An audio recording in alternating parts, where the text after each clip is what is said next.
Hi fellow enthusiasts, welcome to my channel. Let's go into today's video and we're going to come back at the end to wrap it up. So in today's episode we'll be looking at what we did last week, an FM transceiver. It is an FM transmitter receiver combo. We'll demonstrate that just for a few seconds and then we'll show you how to build it and how to find all the right parts. After today's video, you will no longer be asking people what is the number of turns they have here and what is the value of the variable capacitor. You will just use whatever you have and achieve the same purpose. Alright, so this was the radio we built. Right. Alright.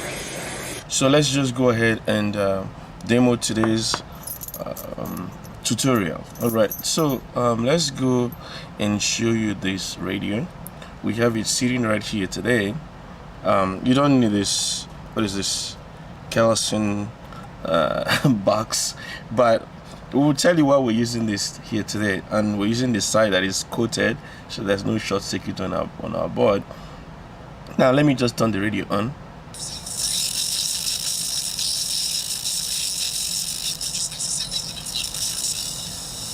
So we're using this speaker today.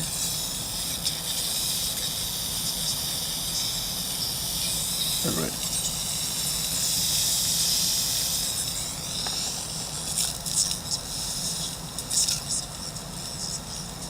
Correct.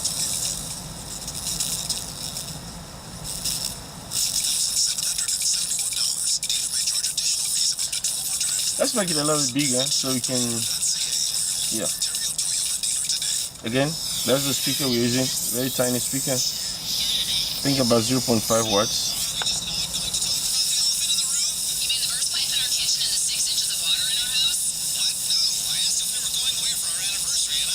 Okay, the battery pack has a switch, so I can just turn it off. And I can turn it on. Now let's go off now and just explain. So what is happening in this radio now is we have a circuit that we're going to show quickly. Let me just go and do that. Let's exit this video here and go to the circuit diagram. So here is the circuit diagram we're using for this. Let's zoom it in a little bit. So we're using S9018, but you can use any NPN transistor here, 2N2222, 2N3904, and so on and so forth, BC108, BC109, BC548, and so on and so forth. Any NPN transistor will do.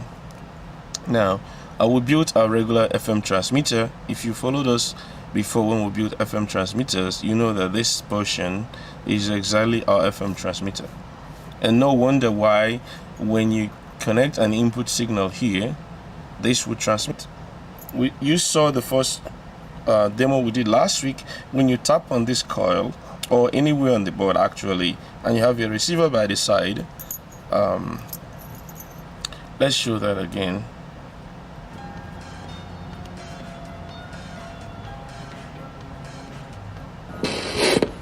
All right.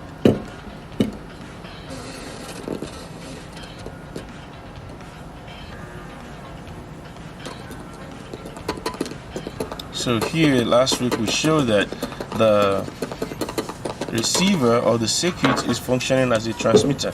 As you tap on the coil or anywhere on the board, the receiver by the side was picking up the signal. So if you have a microphone at the input, you will be transmitting to that receiver right there. Okay, so and then there was a mistake here somewhere towards the end.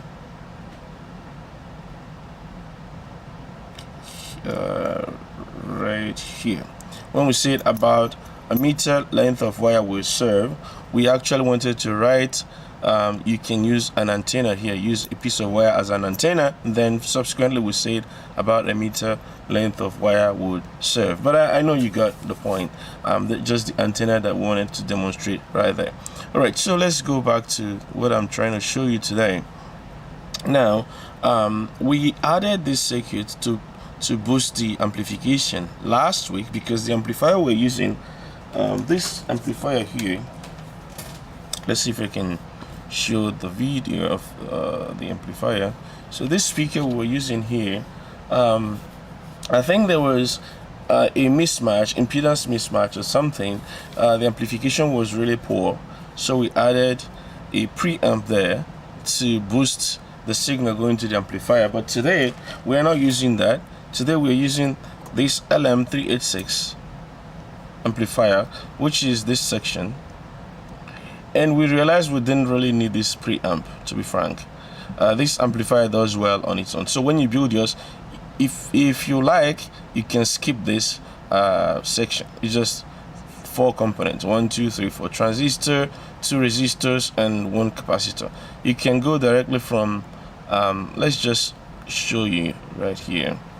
You can just go directly from, okay, I'm gonna all right, I'm not showing the circuit. Let me go back and show you the circuit. Yeah, so last week we weren't using this LM386, as I've shown you before. We were using the amplifier, separate amplifier for that. But today we realize we don't really need to do all that, so you can remove this amplifier or preamplifier that boosted the signal for us last week. So if you want to do that, just remove this section, and let's just delete these ones. I can make a tutorial maybe next time on how to use this tool. Very awesome, easy EDA, very easy to use. But let's see. I'm just gonna zoom it because it's hard to select. So screw your mouse to zoom. Alright, do I need to delete all this? It's gonna make me draw more. Anyway, so let's just get the wires and join it. Wire it that way. Click. And then I'm just gonna join back this one. So this is what you wanna do when you build yours, and see how it works. If it works fine, then you don't need the preamplifier. If otherwise, you can add the preamplifier. Anyways, it doesn't cost you much. Just 4 components: 2 resistors, 1 transistor, and then another capacitor here to just isolate the DC conditions, the DC bias conditions of this transistor, and just get you the AC signal to your amplifier. Maybe subsequently we can do a tutorial on how to bias a transistor, how to get the conditions, the output conditions, and the rest of them. But that will be separate video if we're gonna do that. Let's see if there are interests, then we'll do that. Okay, so the amplifier we have here is LM386. This capacitor again might not be needed if you have good amplification, depending on your speaker as well. If you don't have good amplification, then you need this, because this can boost the signal to I think 20 times. Use 100 microfarads here. Then at the output you can use 220 or you can use 470. Alright, so I think I needed to use small u, micro, then capital F farad. Alright, yeah, I don't have the symbol of micro here, but you get the point. So microfarad. Alright, so that's the amplifier right there that we're using today. So let's go back and demo it one more time, and then we'll go ahead and show you why we said you don't need to be asking people what value of inductance they are using. Let's just look at that section. Let's zoom out to zoom to the inductor. So this is where the decision is made on which station to select. The tank circuit. The tank circuit here is made up of an inductor and a capacitor, variable capacitor. This is what they call tank circuit or resonance circuit. At resonance, the value, the capacitive impedance and the inductive impedance, or capacitive reactance and inductive reactance, are equal and opposite. So effectively the value will be 0. If this is 100 and this is minus 100, the effective value will be 0. So at that point the system is at resonance, and then whatever frequency that corresponds to that will be selected, because there are many signals around, and the way you tune into a station is by selecting a value of inductor and capacitor that will resonate with that station. Then you have the maximum signal coming from that station, and that's what you receive, that's what you amplify, and that's what you hear on your speaker. But how do I choose a value of this? How do I choose a value? If you're working on an FM receiver or FM transmitter, you would know the range is between 88 and 108 megahertz in many parts of the world. There are some parts of the world where the FM range is from 60 something or 70 something, like in Russia, to 108. So if you're in those regions, you want to find a value here that will correspond to your range in the area where you operate. So we know we are operating in North America, and our receiver must function with between 88 and 108 megahertz. All right. So that's our amplifier right there. That's our speaker, and that's our receiver. And this is a transceiver for you.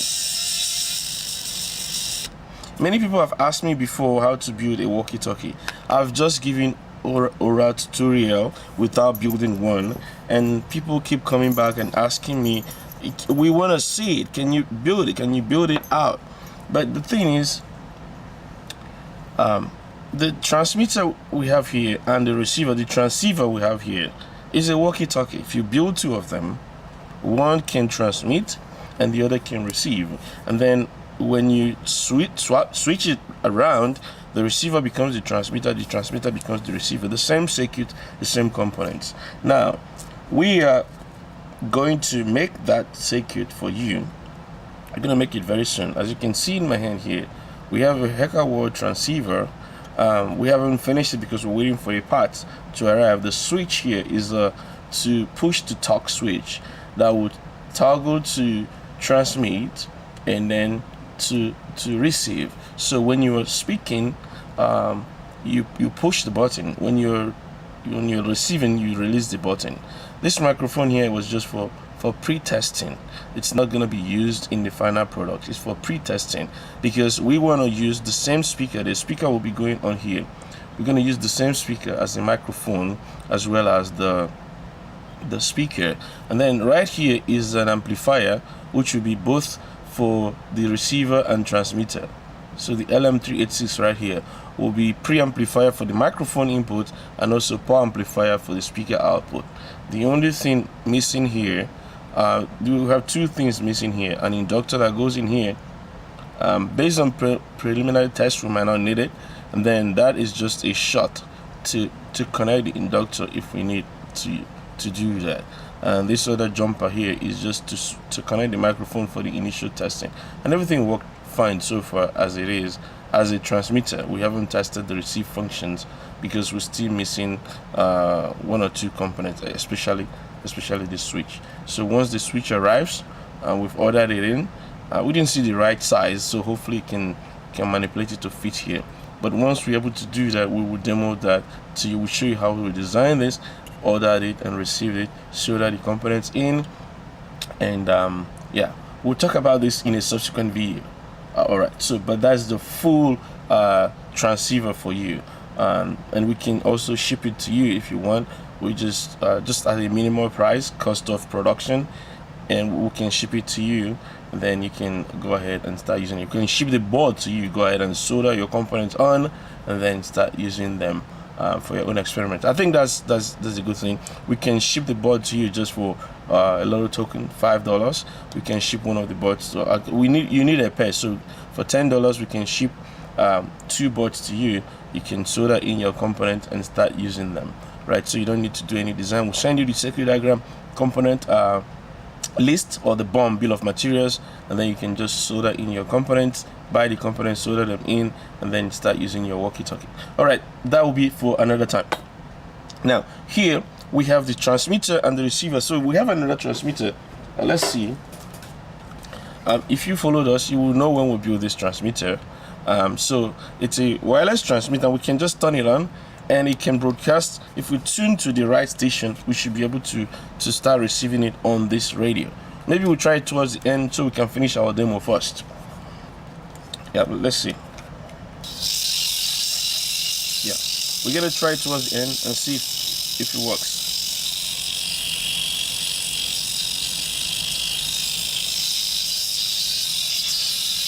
Let's get back to it. Alright, so what I said to you today, and the main purpose of this video, is to show you that you don't need to ask people what the value of this component is, or these components are. You don't need to ask that question. You can just start immediately. Just seeing the circuit diagram, you can start immediately to pick your own parts or your own components and start using them. So what we're going to do now is to show you. We're going to start with the inductor and then the capacitor. So what is an inductor? An inductor is an electronic component that stores electrical energy in the form of magnetism. All right, so for us to build an inductor, we just need a piece of wire. Right, so let's go and show you a picture that will help you to understand what we are doing. All right, so here is an inductor, and this inductor, like I said, is just a piece of wire. So when you wound this inductor on any former, any piece of material to hold the shape of the inductor, once you wind it, so let's go back and show you the video. So we're gonna use this drill bit.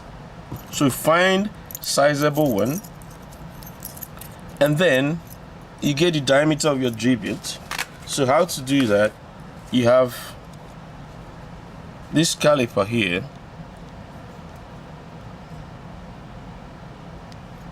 All right, and then you just put it around the drill bit. This is 4.6, 5.5, 3.8, 4.18, 5, almost 5, I think 5.2. So now, most times when we make inductors, we tell you use 5mm drill bit or 5mm, pencil or whatever that you have around you, to make sure zero. I have to just zero this out, and then I'll just measure it. Yeah, 5. So I'm going to use the 5. Then you take your piece of wire and just begin to wind it.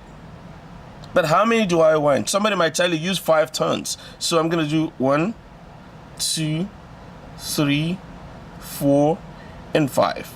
So I've made 5 turns of the wire, right? So just remove the former, and then you have air core inductor. But then, what if you don't have 5mm drill bit? Let's say you have this bigger drill bit here. Let's see what is the size with zero caliper here, and then we go and check 5.48 or 5.5, right? What if you have a smaller one, much smaller one? What if you have a much smaller one? You have a 3.8. So what are you gonna do? Wouldn't you build your circuit because you have a 3.8 drill bit? Of course you'll build your circuit. So how do you go about doing that? What you do is, the main point for you is to find the inductance, which is the capital L. You want to find the inductance. How do you find the inductance? The inductance is made up of the diameter of your coil, the number of turns, and that's it. Diameter, number of turns, and then the length of the magnetic circuit. The length is, when I finish this coil, this is my length. So let's measure the length here. I'm gonna zero this out. Need to bend it towards an angle. Okay, then I want to measure the length. So this is my length. So just convert it to inches. So I can just press here to change to inches. This is my length in inches, 0.177. That's my diameter, 0.251. You need these two values, 0.177 and 0.251. When I plug it in here, 0.177, then I have, sorry, this is 0.251. My diameter is 0.251, my length is 0.177. When I plug the values in, I know the number of turns is 5. I square that, and then also need to put 0.251 here. Whatever value I get here is my inductance in microhenry. So number of turns, just numbers, integer number. Then diameter in inches, length in inches. So this length is the length of the magnetic circuit from the beginning of the coil to the end of it. And then not the actual wire, but the coil that you've made. And then once I do that, I calculate my L. Right. So that's all you need to do. And then with different lengths, you can get different inductances. Different lengths, different diameters. So let me show you something here. There's a formula that we use for this that makes life easier. So this formula, I should say a calculator, not really a formula, because it's the same formula that I've just shown you now, which is here, 1765 and 0.258. That's the one we're using in this circuit, and then the number of turns is 5. The 5, and we say that this was 251. So let's just do another one. Let's just do another one here. 0.177. That's one we measured right now, and 0.251. And we said its number of turns is 5. Then let's just calculate. And inductance is 0.135 microhenry. Right, if you look at here, that's the formula we had. We have d squared times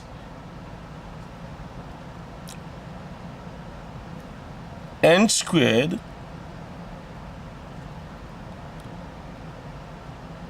divided by 18d plus 40l. If you can see the formula. So I'll show you the picture. I think it's easier with the picture here. So d squared times n squared divided by 18d plus 40l.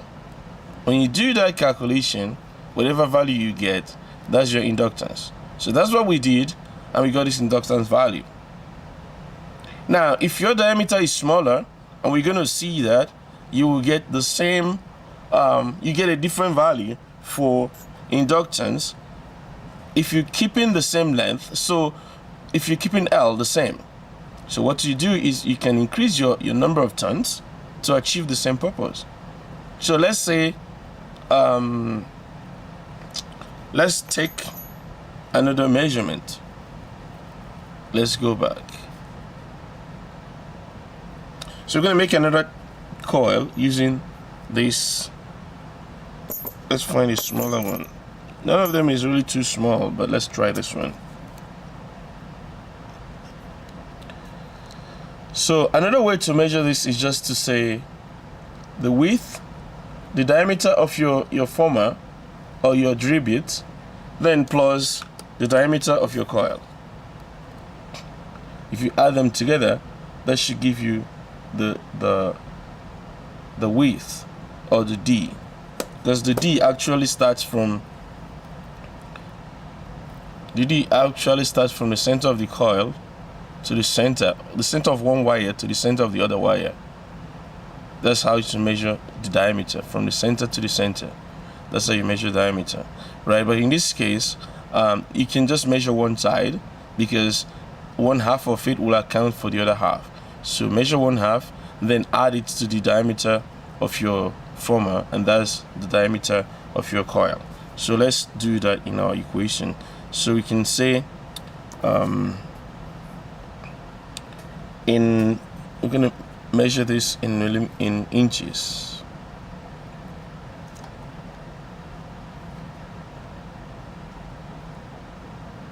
Right, this is in inches right now. Zero it out. And then we say 0.151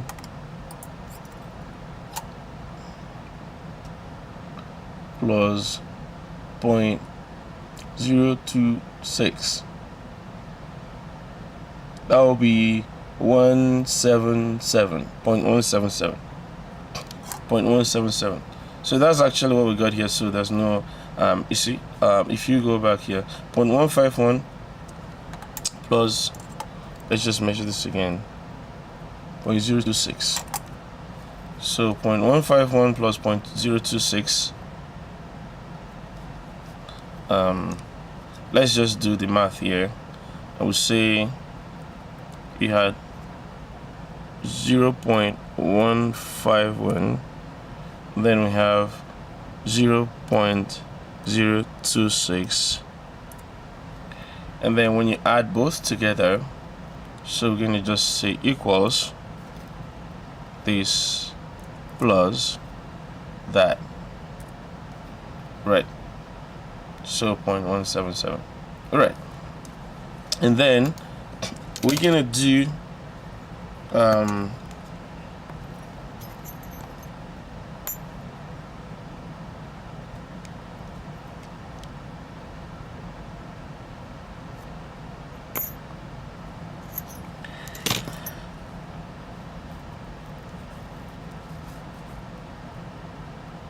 we're gonna make another inductor with the smaller cross-sectional area drill bit. So let's check that in millimeters first. Right, so we're gonna measure in millimeters. Let's zero this out. 3.7, let's say 3.8. Let's say 3.8, and then we're just gonna put our coil on it. 1, 2, 3, 4, 5, 6, 7. Now I don't really know why I'm counting to 7. What I need to do is to figure out how many I really need. Let's do something. Let's play some tricks on this and see how it works. So we're gonna ask ourselves, if this is bigger at the length, if I have more length, does it increase my inductance or not? So let's make it 0.2 and see. My inductance is less. If I make it 1, it's very obvious. The more length I have, the less inductance I have. So more length, less inductance. How about the diameter? If I make the diameter, let's go back to what we had. If my diameter is bigger, does it increase? Let's make it 0.5. It increases. Let's make it 1. It increases even further. Let's make it 10. Alright, it increases further. So if our diameter is bigger, our inductance is bigger. If our length is bigger, our inductance is smaller. So when you increase one, you have to reduce the other to compensate. So let's go back. And the whole theory we're trying to establish here is that if you have a smaller diameter, you need also smaller length. If I have a smaller diameter, so to keep the same inductance, right? So let me just do something here. So if I have 1 here, then I need to decrease this as well. Let's add 0 here. I need to decrease the length as well to get to that. But that is because I'm keeping the same number of turns. What if I don't want to change the length of wire? I just want to change the number of turns. So let's make it 10. As I increase the number of turns, I actually increase this. Let me reduce this to 7. All right, how about 8? All right, so if I make this 8, then I'll retain about the same number of, about the same inductance. If I increase the number of turns, I've reduced my diameter, increased my number of turns, and I retained about the same inductance, inductance, yeah, 0.14 microhenry, or 1.5 in this case. So now we've stopped at 7, so we just need one more. But that's if our diameter is 0.151. I don't know if that is the case, so we have to measure our inductance, our cross-sectional area of our inductor. So let's go and check that. So we're gonna do this in inches, and I'm just gonna measure that. So this is 0.2, 0.208, 0.208. That's what we have here. 0.208, and we have so much higher inductance. So let's reduce this coil to 4 turns. Too small. Let's make it 5. I think 5 will be too small. To 6. Yeah. So we need 6. We need 6. So I'm going to remove from here instead of adding to it. So if our length, first of all, if our diameter decreased a little bit,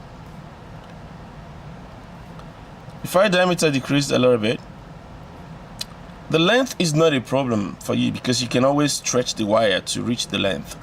So if our diameter decreased a little bit, we need to increase our number of turns, and you can find a way to make sure that you maintain the same length and you keep about the same number, about the same inductance. Now, if for any reason you're using even much smaller drill bit size, let's say you're using 0.18, let's say 0.18, right? So you just need to increase the number of turns. Let's say make it 7. You are a little bit higher. So what that means is that you have to decrease this size a little bit. Let's say 1/6. No, sorry, we have to increase the size because we want to be lower. We want to increase it even more. All right. So about 0.19. How about 2? Let's just make it 2. All right. So you can make it about 2. So in other words, the length we have to increase a little bit. So let's go back and show that. So this length here, we have to just stretch the wire out a little bit to get to the same length that we want to achieve. So if for any reason you have a much smaller diameter of wire, increase the number of turns, and then you can play around with the length of magnetic circuit. If you want, you can keep this the same. You can keep the number of turns as 5, but then you have to play with this number. So what number do we think we need to increase this? So we need to go lower here. So let's do 0.1. Okay, 0.1 is not big enough. It's not small enough. Let's say 0.09. Still not enough. 0.99. Still not enough. So you want to play around with the number of turns. It's easier for you. So the point I'm leading you through a try and error method. I don't need to do this because I already know the value. Let me show you one other formula that we use. This table here, I can send you the formula here, but it's basically inductance or frequency calculation. What we're doing here is we're saying F is equal to 1 over 2 pi square root of LC. We've been working on L and C, but the actual thing, this is a constant of course, but the actual thing we're trying to calculate is the resonant frequency. So this frequency here, or FO, fundamental frequency or resonant frequency. That's what we're trying to get. So going back to this formula here, we have created a formula that says if I give you an inductance value and I give you a capacitance value, you will calculate a frequency for me. But we can also do it another way. We can say, I'll give you the frequency and I'll give you the inductance, and I want you to calculate what capacitance I need. And remember, in North America, we are starting from 88 megahertz and ending at 108 megahertz. So we are saying basically, I will give you my starting frequency and my ending frequency, and I need you to tell me what value of capacitor I need. Because I'm going to keep my inductor the same. I don't want to be changing my inductor, because it's very hard to change the inductance, but it's easier to change the capacitor. Why? Because the capacitor is a variable capacitor. You can just rotate the dial and it will change the value. In some cases like this one we have here, we're using this kind of preset. So you can plug in a screwdriver, plastic screwdriver, and tune the value of the capacitance. It's easier than moving the coils around. It's harder to play with the coils than with this. So we said we have an idea of the inductance we need. We need about 0.15 microhenry. So we put it there, and then we said calculate. You can see there's a formula we use there. The formula is basically, so we plug in the value of the inductance, and we use a formula here to calculate the capacitance. And then we plug in another frequency, the maximum frequency. We plug in the same value of inductance. Remember, we don't want to change that at all. And then we calculate the value of capacitance we need. As you can see here, we have about 13 microfarads to 20 microfarads. 13 to 20. So you can just use a 20 microfarad preset variable capacitor for this. But what if you have a capacitor and you just need to build a coil to go with it? You have a capacitor, you want to build a coil to go with it. So we have a formula for that too. So in this case, we are giving you, let's find the formula here. All right. So here we're giving you a value of capacitor. We know the range of the capacitor because it's a variable capacitor. We know the range, and we're just saying what inductor do we need for that. So let's find one that corresponds with our frequency of choice, which is 88 to 108, and we're giving you the value. So here we have 88 to 108. We're giving you the value of our capacitance because we know we have this 12 picofarad capacitor, and we just want to find inductors that will go with it. So we use the formula, the reverse formula, to find out what inductance we need. And here we need 1 microhenry, or in this case 0.7. So between 0.7 and 1 microhenry, that's what you need if your capacitor is 3 picofarads. So that's how you do this. So you can go backwards. So when someone tells you, I am building an FM transmitter or FM receiver, don't worry so much about the number of turns or the size of wire. You can use any wire you want. You can even use a very tiny one. It's just a little bit harder to make it hold. If you use this kind of wire, very fine wires, it's hard to make the coil hold. So when the length of wire might not be easily set, you can see it's very flexible, unless you want to put wax on it to hold it after you made the coil. But you can use any wire. The same formula applies. The diameter of this wire is smaller, obviously. So let's see.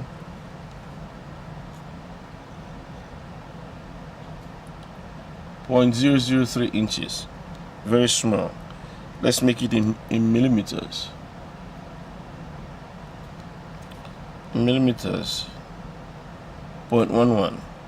So very small diameter. So it's so flexible and shaky. You don't want to use that. You want to use something solid, maybe from 1822 gauge or something like that. Something solid that can stand after you made the coil. It doesn't move around so much. But then that will determine the diameter of the coil that you will make.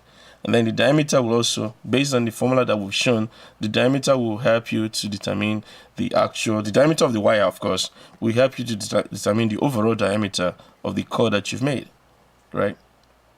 So remember, it is the value of the cross-sectional area of the drill bit that you use plus the value of the cross-sectional area of the coil you use. So if this is 5 millimeters, and then you're using the other coil that we've shown, this coil here, then the overall size will be 5.11 millimeters, which you might as well call it 5 millimeters, right? So if you want to use that, go ahead and do that. Take the wire and put it around the coil, and once you get the number of first of all, you can put that in as your D. So put that value in as your D, and then you calculate the number of turns you want to get your inductance, and then your L, you can always stretch the wire to reach the L. So you can pick any value for L in your preliminary test.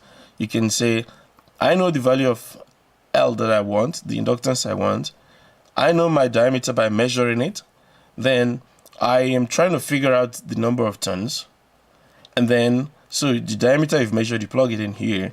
This L, you can use any value for starting. You can say, I'm going to use 2 millimeters, for instance. You convert it to inches. You can say that. And then, when you calculate, you find the number of turns that you need to give you you're doing reverse calculation now because you already know your inductance. You find the number of turns that you need, right? And once you get the number of turns that you need, then you will see if the measured value of your L matches this L that you've chosen. If it's smaller, that's fine because you can stretch the wire to reach this L. So by that, what I mean is, if I make a coil and it ends up being that my length is this, the actual length is this, but I want it to be up to here, it's not a problem. You can take the same inductor with the same width and just stretch it to reach that point. So that's what I mean. So if this is measured, L measured, and then this is L desired, so then you just stretch the wire to reach that. So that's why I'm not, worried a little bit. And, I'm not worried at all about the size or the length of this L. So you can choose any value here. You can call it 1. So to make your calculation easy, you're making an assumption here that it's going to be 1 at the end of the day, 1 inch. It might not be 1 inch. It might be too small. Then you stretch it. Or when you finish, you can determine, okay, if I take off some turns here, then I can reduce this size. Right, but you're not going to use 1 inch because, realistically, you've seen how big or how small it could be, 0.117 or something like that. So you want to use something that makes sense. You can start from 0.1 and see, what it looks like, and then you can adjust it a little bit. So going forward, when you see someone build an FM transmitter, FM receiver, you don't have to worry about what size of wire they use, what inductance or capacitance they use. If you see the circuit and it wasn't very obvious what they've used, you can calculate yours. What if they told you what they used? What if they are like here? We've shown you that we've used 60 picofarads here, and this one 0.15 microhenry. What if I showed you this, and then you check your two kits, you don't have 60 picofarads, or you don't have 20. Let's say I use 20 here. I think I actually use 20. So let's say you don't have 20. Let's say you have 10. What are you going to do? Once you build your circuit, would you have to order a new part in? You don't have to. You can just use whatever you have and then make the inductor to match that. Right, that's the main purpose of this video today.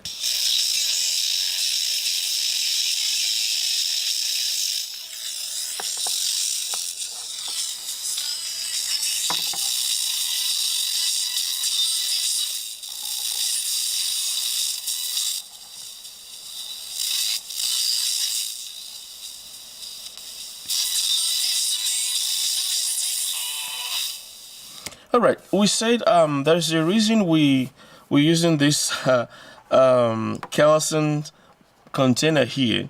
The reason is these radios, because of all the wires flying around, it affects the inductance.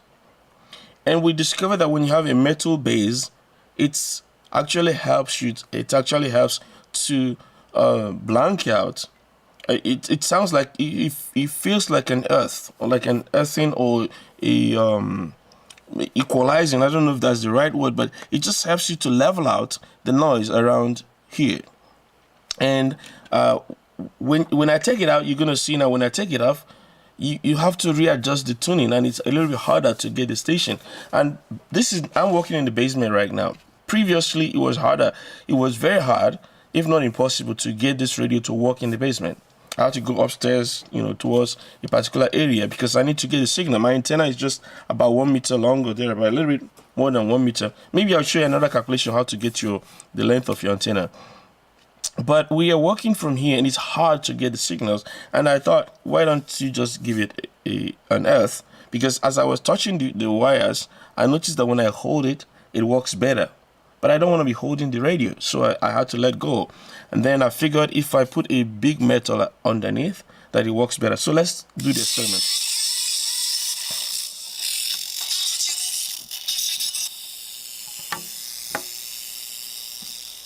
Right. So I've taken this out. You can buy one from Winners or Marshalls. Anyways, I'm just kidding. You can use any metal. It doesn't have to be cookie metal. But you can see the signal is gone, so I have to figure out how to make it work again.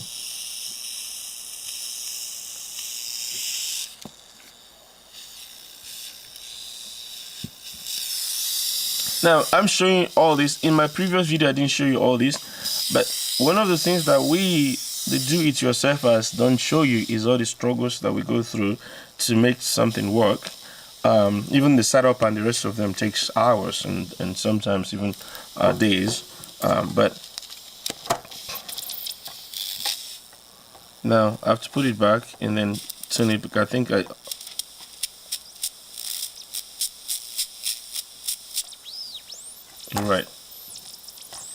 So you're gonna go through these struggles with me now.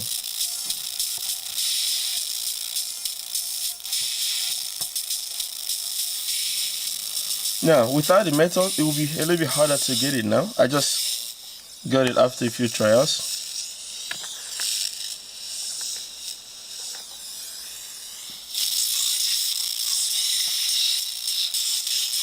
Right, let me take it off one more time. And try it on a book.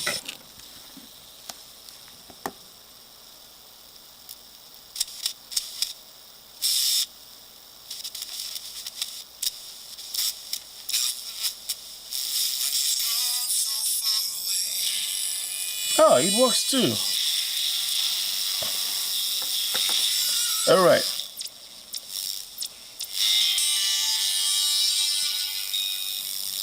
So it works on this platform too. So yeah, that's good. Now, I've shown you the metal one, and I'm showing you this book. But let me show you. Since I showed you the metal is also faded, I show you the book. Oh, Bible. So this one is Igbo Bible. So if you try it on English Bible, if it doesn't work, find your Igbo Bible. Just kidding. I just needed something to put it on. But then I found out I don't really need that, because now it works fine. Right on the table without any metals. So if you struggle, put in a metal. If you're not struggling, then you can put it anywhere you want. And again, I reduced some of the wires that I used. No longer using the speaker, because I needed to do the impedance matching, and it was affecting the radio. So now it's just working fine. Awesome. Okay, so I did mention I will try the transmitter we built at the end. So why don't we try the transmitter now?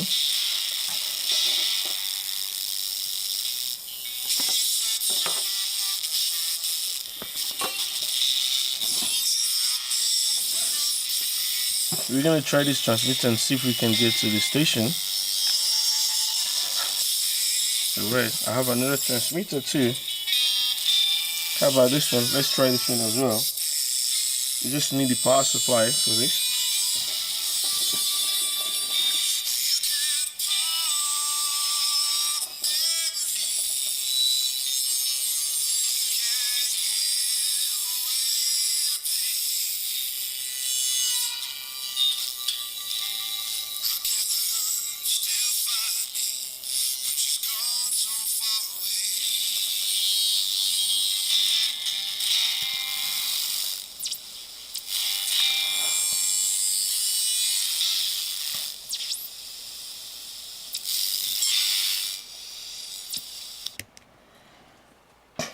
Alright, just to interrupt that transmission because I don't remember how many seconds I've played it. Don't want to get a strike, but let's try again. Alright, I need something to tune this.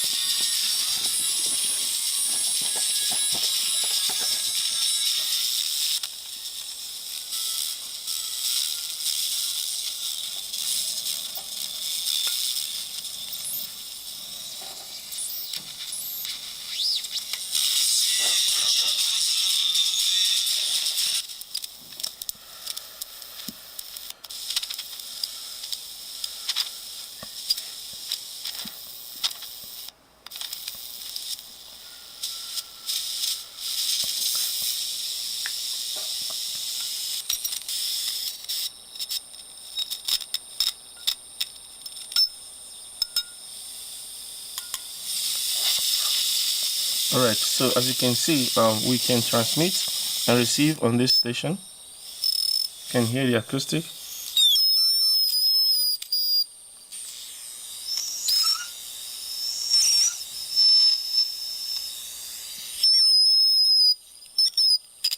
Alright, so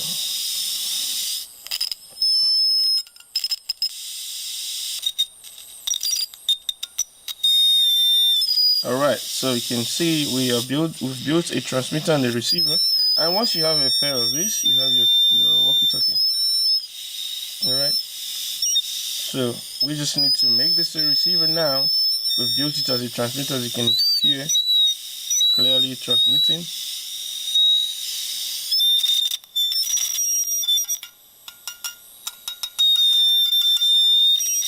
Alright, we're gonna turn this one off now.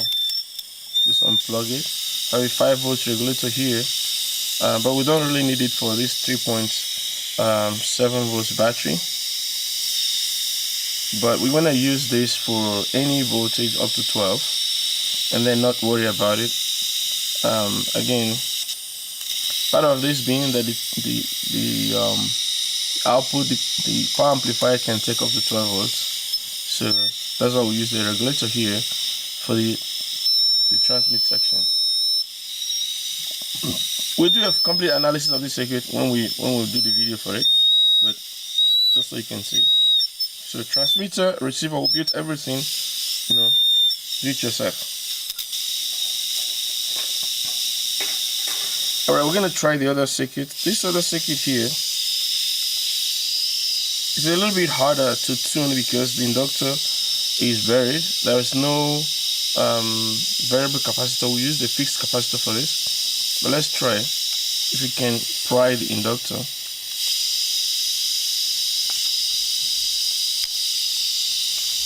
Alright,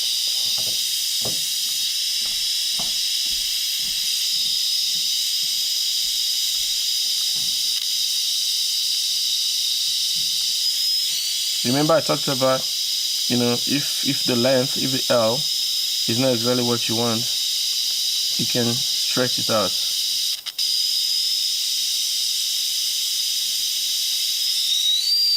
Alright, we just close by, we're just nearby. I think we're close.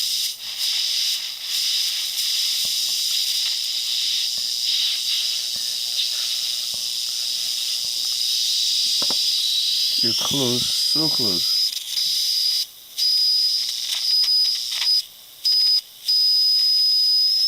I think that's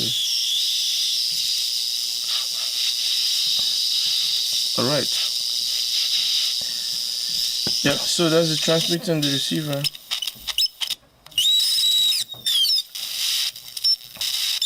we were so close. Okay, we just get it. We just get it. As you can hear, see, that's the transmitter. We just get it in. All right. So we've built the transmitter and the receiver. As you can hear us broadcasting and receiving. So we've shown you how to build a transmitter. We've shown you how to build a receiver. You don't really need us to do any other thing. So even if we didn't do another video on walkie-talkie, you can just go ahead and build your own walkie-talkie, build the transmitter, build the receiver, and package them together. And we have done that in this circuit right here. All you need is to put a microphone at the input, and you have speaker at the output, and you have a walkie-talkie. Now, don't worry, we're going to make another video on walkie-talkie.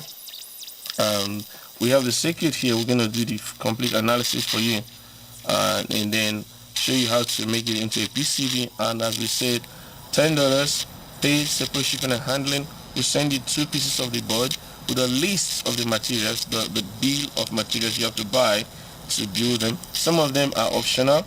For instance, this 5-volt regulator is not required, so you don't need to buy it. We'll give you the list of what you need and what you don't need, right? We give you that list, and then you can just build yours and then go and enjoy. Okay, if you want, we can ship you also this component. We'll give you a list. If you contact us, we'll give you a list of what we can ship to you, the resistors and the components that we can ship to you, and then the ones you can make by yourself, like the capacitor you can buy, and the inductor you can make by yourself. If you want us to make one for you, we can also make one for you, but that will be a separate cost. We're just telling you what it will take you to get the PCB, and then that's $10 for shipping and handling. And then if you have a FedEx account or UPS account, we can just drop it off for you, and you can just pick it up and do the radio for yourself. All right, do it yourself first. All right, thank you so much for sticking around. All right. So thank you for sticking around. You know, it's been awesome having you here. So you notice that sometimes I lose the station because I touch the coil with that unintentionally, and once you touch it, you shift where it is, and then the signal moves. And as you can see, as my hand is touching it, it's also affecting the inductance, and it is moving the station. Anyways, I think we've come to the end of today's broadcast. We're gonna recap quickly. Let's recap. Alright, so let's recap a little bit. We've shown you the circuit diagram that we used in last week's video. Remember, it was very short, like about 7 minutes last week, just showing you how to build this. But then today we went in a little bit to actually do a full demo for you and an explanation. Last week there was no explanation. In the other channel, in HackerNet channel, there was no explanation. You just saw the video, but here we're giving you the explanation. So I will try to link both videos up so you can understand a little bit more. Here is the circuit. We had 2 transistors. The second transistor is not required. It was used last week because our amplifier was having some issues. The signal was too low. We have to boost it a little bit. We were actually considering a second stage preamplifier before we decided to go with LM386, and we found out that LM386 does not have the same difficulty as the amplifier that we bought from the market. So we decided to use ours. As you can see today, the LM386 is much better. So we use this for the demo today. Volume control was achieved by this preset. You can see we didn't touch it much because it could break easily. It's supposed to be for preset, not for volume control, but we used it for that purpose today. Right, and then that's the transmitter, receiver, or the transceiver that you saw last week, right there on the screen. This one here, and then as is, we didn't change anything there. We just used a different amplifier instead of the one we purchased from the market. We used do-it-yourself amplifier this time around. Okay, and I said I was gonna show you how to do to calculate the length of wire you need for your antenna, and I almost forgot that. So let's do that. So we are dealing with 88 megahertz to 108. Again, if you're in Russia or other regions where they have different values, just find yours. So what is the center here? What is the center? So 88 to 108, that's around 20, right? 8, 10, yeah, that's around 20.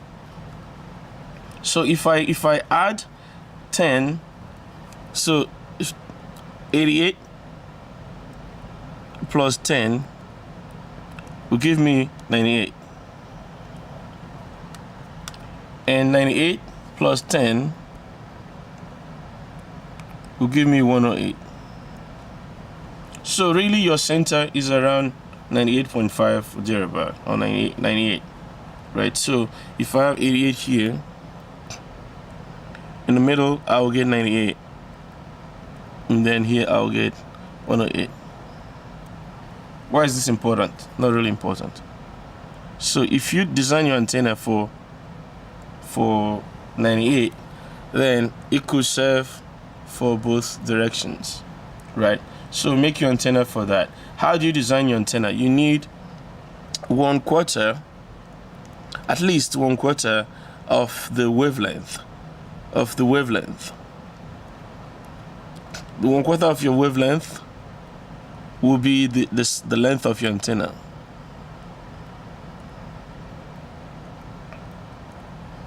So how do you get the wavelength then? Velocity is equals to frequency times wavelength. The velocity, the speed, let's just call it speed. The speed of the signal you're sending is a function or is a product of the frequency and the wavelength. But the thing is, the speed is the same. This speed is also the same as the speed of light. It's the same everywhere.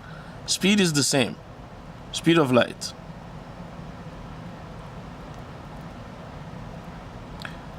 Because this radio wave is an electromagnetic wave, and light travels at the speed as the electromagnetic speed. So now we know V, right? 3 times 8, 3 times 10 raised to the power 8, and we know the frequency, which is 98. So I am gonna do this over. Sorry about that. I'm gonna say V is equals to 3 times 10. I think it's 2.99. Let's find out. Let's find out 2.99 the actual, but in this case you don't really need the actual speed of light. Yeah, 2.99. Yeah, people use this, many times. 3. I mean, like, so let's just keep 3. Okay, let's keep 3.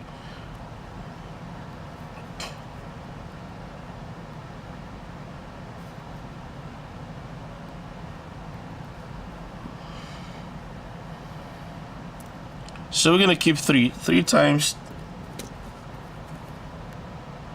10 raised to the power 8, and then F is 98.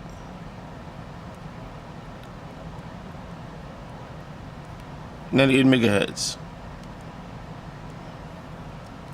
and of course, and then lambda is V over F, which is 3 times 10 raised to the power 8 divided by 98 times 10 raised to the power 6.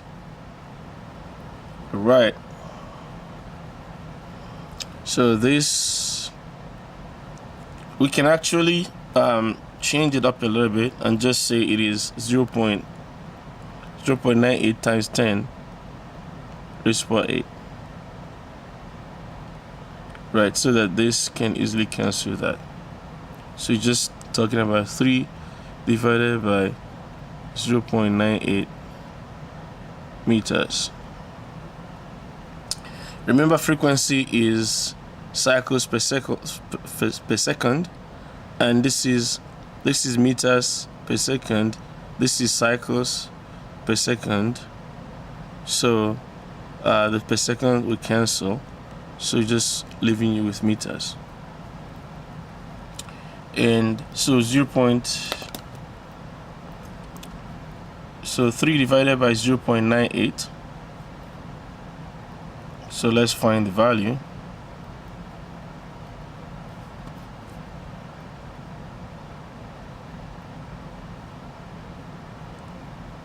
So we can say 3 divided by 0.98. That's 3.06 divided by 4, because you need a quarter of that. So yeah, you need about 0.75 meters. So when I said about a meter, you can see why I was choosing that value. So about 0.76 meters. So let's go back there, and is about 3.06 meters. That's the wavelength, the lambda, and then quarter lambda, or lambda over 4, is about 0.7, is 0.765.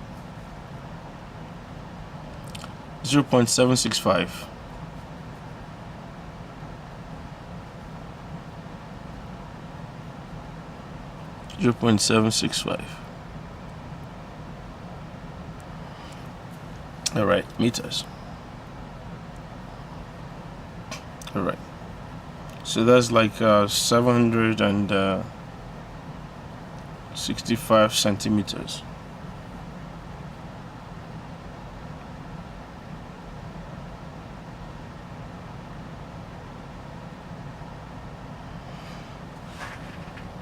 No, that's not right. That's 76.5 centimeters. 76.5 centimeters. So that's like 2 point something feet. Is that correct?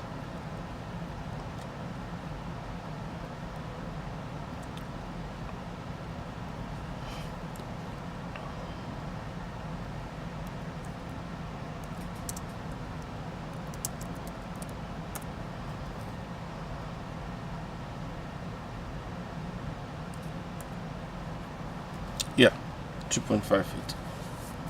All right, so that's the length of wire you need for your antenna. All right, so in that, you have designed this for your center frequency. You have designed it for 98 megahertz, and that should serve for both the lower and the higher. But it will be better for the lower, I think. It will be better for the lower. Let's see. Lambda V over F. The higher the F, the lower the lambda. Remember, I said you need at least a quarter of the wavelength. So the higher your F, the lower your lambda. The lower your F, the higher your lambda.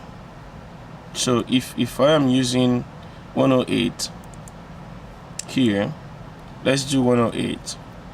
108 will be, if we plug in 108 here, that will be 3 divided by 1.08. If I'm using 88, it will be 3 divided by 0.88. So this will be higher, this will be lower. So let's point this higher, and then this one be lower. Okay, and then that means whatever value you get here, a quarter of it will be longer than this, and you need at least a quarter of your wavelength. So I would actually recommend you design your antenna for 88 megahertz. So let's design this antenna for 88 megahertz.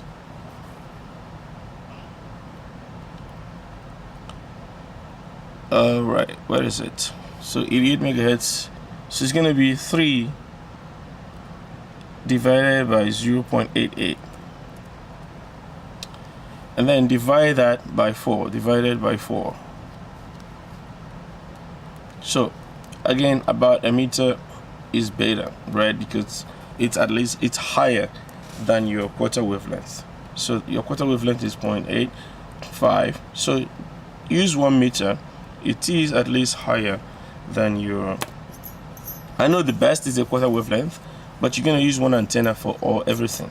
You're gonna use one antenna for all the range, so you don't have. That's why you see some radio receivers. The antennas are like what's it called?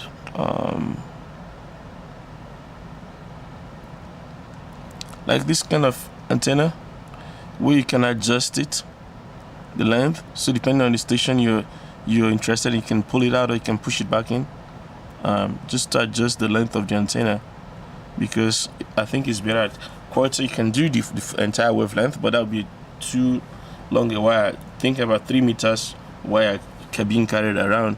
So we're going from 3 meters, we're going down to 0.85, not even up to a meter. So you're going for a quarter wavelength. Yeah, so that's better for you, right? And then if you're designing this for a radio, then the length of this should be at least 0.85 meters or 85 centimeters. That should be the length of your wire, because you know that for any other station, if you're designing this for 88, for instance, you know that for any other station between 88 and 108, you can always adjust this down to suit the quarter wavelength of that station. I think we have demonstrated this, and again, like, this channel is dedicated to giving extended tutorials. So if you're watching this channel and you just want to see how the video works, you don't want all the tutorials, you just want to build the circuit, then you go to Hackernet and just check the circuit, or you can pause at the beginning and just take the circuit and go ahead and build it. But if you're coming to this channel, that means you want to know how things are made and how things work, then you just have to take your time and follow us. Alright, so let's turn it on one more time. Oh, we need to tune to a station because our wireless microphone is already turned off. Where's the wireless microphone? Let's say goodbye. Oh, microphone, where are you? Alright.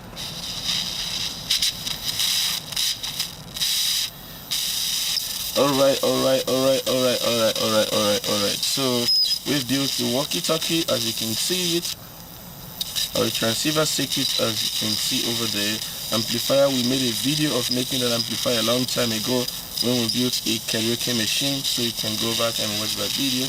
If you need help, we can also demo it one more time at another time, not today anymore. This is our transmitter receiver, that is an amplifier, and that is another transmitter. We just did this. The whole thing was soldered on air, and then used this glue gun to just glue them together. You can package it to look better if you want. Maybe you can even call it a wrist folded fist microphone. Yeah, folded fist microphone. Yeah. Alright. Let's tune to a station nearby and sign out with the music from the station. Let's try that.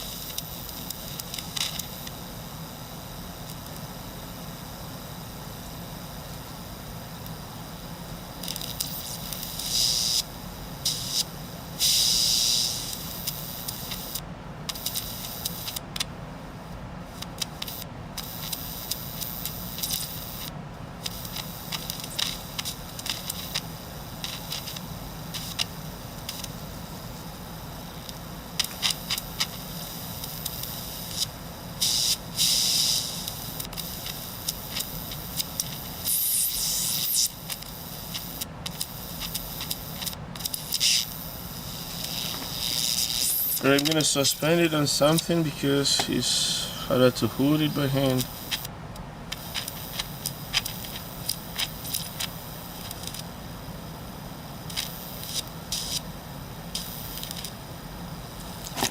Oh no, Yeah, yank the battery off.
Alright, this is what we normally don't show you, because sometimes the radio stations are not using a radio receiver, and I'm showing this on purpose. I could sign out now, but I'm showing this on purpose because if you struggle with this, just know that it is part of it. It is part of it.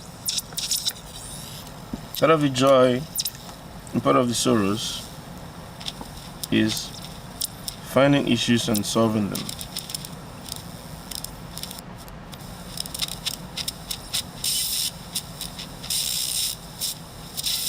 You have to really go very slow.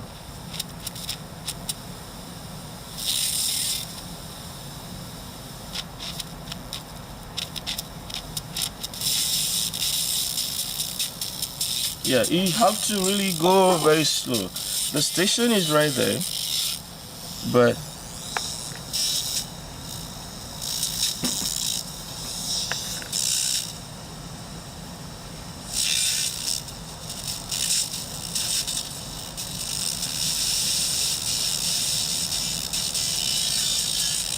you know, I said earlier that sometimes you struggle with tuning it.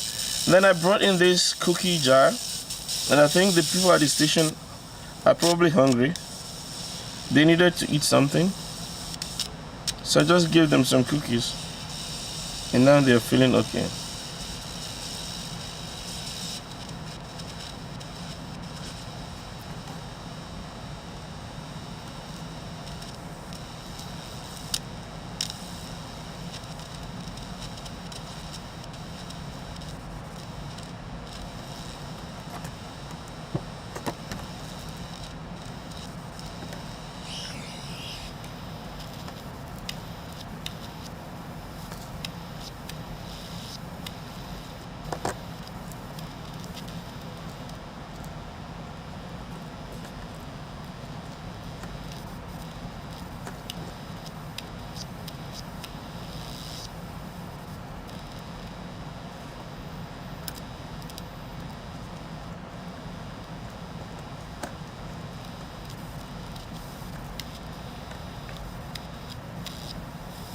And also the loudness is affected by the speaker you're using. I've tried different speakers, and some are better than others.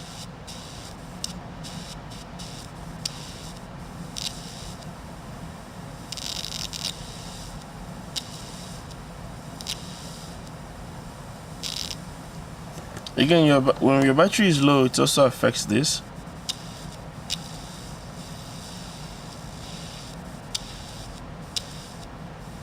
There's a station right there, but it's just so hard to pin it down. Yeah, I think the battery is a little bit low.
Alright, thanks for sticking around to the end.